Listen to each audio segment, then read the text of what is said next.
Today I'd like to introduce a slim frame soft closing sliding door that commonly used in residence, health preservation, apartment, etc.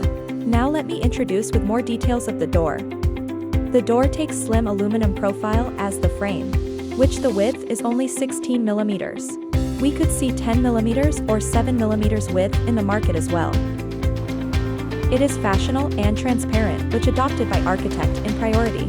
Various types of glass can be selected, such as patterned glass, frosted glass, and ultra-clear glass, etc.